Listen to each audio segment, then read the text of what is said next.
ಕನ್ನಡದ ಆ್ಯಕ್ಟರ್ ಡಾಲಿ ಧನಂಜಯ ಅವರು ಒಂದು ಡೈಲಾಗನ್ನು ಹೊಡಿತಿದ್ದಾರೆ.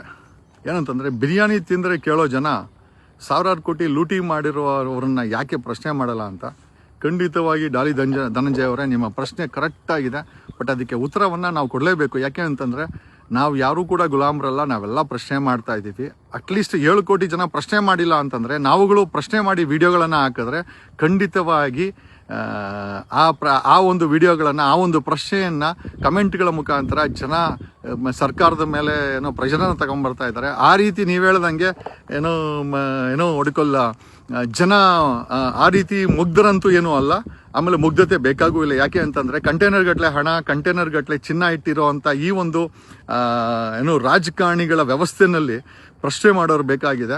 ಬರೀ ಬಿರಿಯಾನಿ ಮಾಡೋದನ್ನು ಪ್ರಶ್ನೆ ಮಾಡ್ತೀರಾ, ಕೋಟಿಗಟ್ಟಲೆ ಹಣ ಇಟ್ಟಿರೋನ್ನ ಪ್ರಶ್ನೆ ಮಾಡೋಕ್ಕಾಗಲ್ಲ ಅನ್ನೋ ಪ್ರಶ್ನೆಗೆ ಖಂಡಿತವಾಗಿ ಜನ ಇವು ಧರ್ಮಸ್ಥಳದ ವಿಚಾರ ಆಗಿರ್ಬೋದು, ಧರ್ಮಸ್ಥಳದ ವಿಚಾರದಲ್ಲಿ ಇಡೀ ಕರ್ನಾಟಕದ ಜನ ಜೊತೆಲಿ ನಿಂತ್ಕೊಂಡಿದ್ದಕ್ಕೆ ನೆನ್ನೆ ಎಲ್ಲೋ ಒಂದು ಕಡೆ ಇವತ್ತು ಕೂಡ ಅದು ಏನೋ ಇನ್ವೆಸ್ಟಿಗೇಷನ್ ಅನ್ನೋ ರೂಪದಲ್ಲಿ ಪೆಂಡಿಂಗ್ ಇರೋದ್ರಲ್ಲಿ ಯಾವತ್ತೋ ಮುಚ್ಚಾಕ್ಬಿಟ್ಟಿರೋರು.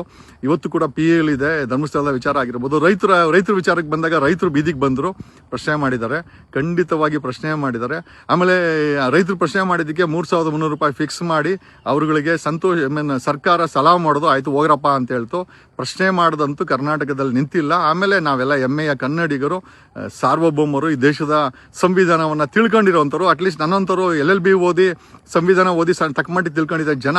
ಅಟ್ಲೀಸ್ಟ್ ಇಂಥ ವಿಡಿಯೋಗಳನ್ನು ನೋಡಿ ಜನ ತಕ್ಕಮಟ್ಟಿಗೆ ಕಾನೂನನ್ನು ತಿಳ್ಕೊಂಡಿದ್ದಾರೆ, ಪ್ರಶ್ನಾತೀರ್ಥರು. ಮತ್ತು ಅವ್ರುಗಳಿಗೆ ಆಕ್ರೋಶ ಇದೆ. ಈ ಸಾವಿರಾರು ಕೋಟಿ ಕಂಟೈನರ್ ಗಟ್ಟಲೆ, ಸಾವಿರಾರು ಕೋಟಿ ವಂಶ ಪರಂಪರವಾಗಿ, ಅದು ಸಿದ್ದರಾಮಯ್ಯ ಮಗ ಆಗಿರ್ಬೋದು, ಯಡಿಯೂರಪ್ಪನ ಮಗನ ಆಗಿರ್ಬೋದು, ಕುಮಾರಸ್ವಾಮಿ ಮನೆತನ ಆಗಿರ್ಬೋದು, ಈಶ್ವರಪ್ಪನ ಮನೆತನ ಆಗಿರ್ಬೋದು, ರಾಮಲಿಂಗಾರೆಡ್ಡಿ ಅವ್ರ ಮಗಳಾಗಿರ್ಬೋದು, ಈಶ್ವರ್ ಖಂಡ್ರೆ ಅವ್ರ ಮಗಳಾಗಿರ್ಬೋದು, ಜಾರಕಿಹೊಳಿ ಫ್ಯಾಮಿಲಿ ಆಗಿರ್ಬೋದು, ಲಕ್ಷ್ಮೀ ಹೆಬ್ಬಾಳ್ಕರ್ ಆಗಿರ್ಬೋದು, ಈಶ್ವರ್ ಖಂಡ್ರೆ ಆಗಿರ್ಬೋದು, ಸುನೀಲ್ ಬೋಸು ಅವ್ರ ತಂದೆ ಮಾದೇವಪ್ಪ ಆಗಿರ್ಬೋದು.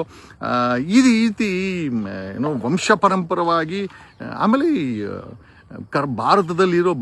ಭಾರತದ ದೇಶದ ಕೇಂದ್ರ ಸರ್ಕಾರದಲ್ಲಿ ಇವತ್ತು 200 ಲಕ್ಷ ಕೋಟಿ ಹಳೆ ಸಾಲ, 17 ಲಕ್ಷ ಕೋಟಿ ಹೊಸ ಸಾಲ, 8 ಲಕ್ಷ ಕೋಟಿ ಕರ್ನಾಟಕದಲ್ಲಿ ಸಾಲ ಮಾಡಿಟ್ಟಿದ್ದಾರೆ. ಎಲ್ಲದನ್ನು ಜನ ಪ್ರಶ್ನೆ ಮಾಡ್ತಾರೆ, ಚೀತು ಅಂತ ಉಗಿತಾ ಇದ್ದಾರೆ. ಸಿಕ್ಕಾಕೊಂಡಾಗಂತೂ ಪೊಲೀಸರಂತೂ ಸಾಲಗಟ್ಲಿ.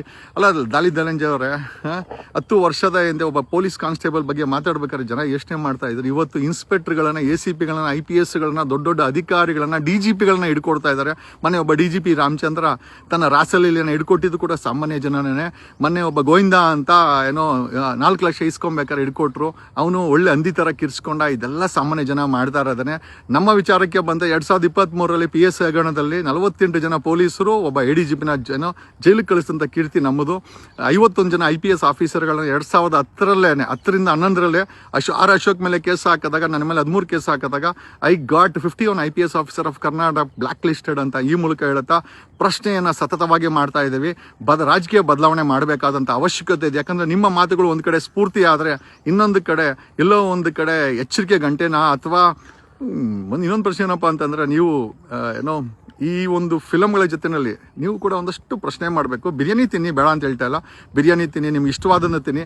ನಿಮ್ಮ ಆಹಾರದ ಪದ್ಧತಿ ಬಗ್ಗೆ ನಮಗೇನೂ ತಕರಾರಿಲ್ಲ. ಬಟ್ ಪ್ರಶ್ನೆ ಏನಪ್ಪ ಅಂತಂದರೆ, ಬರೀ ಬಿರಿಯಾನಿ ತಿಂದ ಪ್ರಶ್ನೆ ಮಾಡಿದರೆ ಸಾವಿರಾರು ಕೋಟಿ, ಇದನ್ನು ನೀವು ಕೂಡ ಮಾಡಬಹುದು. ಯಾಕೆಂತಂದರೆ ಬರೀ ಫಿಲಮ್ ಮಾಡಿ ನೀವು ಜನರಿಗೆ ಮನೋರಂಜನೆ ಕೊಡೋದಲ್ಲ, ಪ್ರಶ್ನೆ ಮಾಡಿ ಕೂಡ ನಿಜವಾದಂಥ ಹೀರೋ ಆಗಬೇಕಾದಂಥ ಅವಶ್ಯಕತೆ ಇದೆ ಅಂತ ಈ ಮೂಲಕ ಹೇಳುತ್ತಾ, ಕರ್ನಾಟಕದಲ್ಲಿ ಒಂದು ಹೊಸ ರಾಜಕೀಯ ಕ್ರಾಂತಿ ತರ್ತೀವಿ.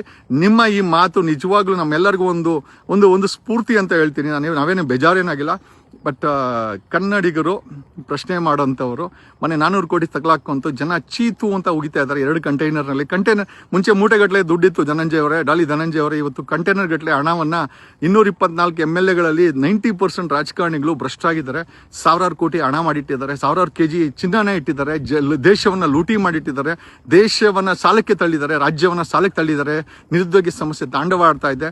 ಅದರಲ್ಲೂ ಕೂಡ ಜನ ತಾಳ್ಮೆಯಿಂದ ವರ್ತಿಸ್ತಾ ಇದ್ದಾರೆ ಅಂತಂದರೆ ನಿಜವಾಗ್ಲೂ ಎಲ್ಲೋ ಒಂದು ಕಡೆ ಅವ್ರಿಗೆ ಈ ದೇಶದ ಸಂವಿಧಾನದ ಮೇಲೆ, ಕಾನೂನು ಮೇಲೆ ನಂಬಿಕೆ ಇದೆ ಅಂತ ಹೇಳುತ್ತಾ, ಖಂಡಿತವಾಗಿ 2028ಕ್ಕೆ ಒಂದು ರಾಜಕೀಯ ಕ್ರಾಂತಿ ಮಾಡ್ತೀವಿ, ಒಂದು ರಾಜಕೀಯ ದಿಕ್ಸೂಚಿ ತಗೊಂಬತ್ತೀವಿ, ಒಂದು ಹೊಸ ಆಡಳಿತ, ಒಂದು ಹೊಸ ಸಾಮಾನ್ಯ ವ್ಯಕ್ತಿಗಳು ವಿಧಾನಸೌಧಕ್ಕೆ, ಪಾರ್ಲಿಮೆಂಟ್ಗೆ ಹೋಗ್ತಾರೆ ಅಂತ ಈ ಮೂಲಕ ಹೇಳುತ್ತಾ, ಆ ನಿಟ್ಟಿನಲ್ಲಿ ನೀವು ಕೂಡ ದಯಮಾಡಿ ನಿಮ್ಮ ಒಂದು ಸಹಯೋಗವನ್ನು, ನಿಮ್ಮ ಈ ಒಂದು ಕೆಚ್ಚೆದೆ ಮಾತುಗಳನ್ನು ಜನವನ್ನು ಬದಲಾವಣೆ ಮಾಡೋದ್ರಲ್ಲೂ ಮಾಡಬೇಕು ಅಂತ ಡಾಲಿ ಅವ್ರಿಗೆ ಹೇಳುತ್ತಾ, ಡಾಲಿ ನಿಜವಾಗ್ಲೂ I love you, thanks a lot, love you.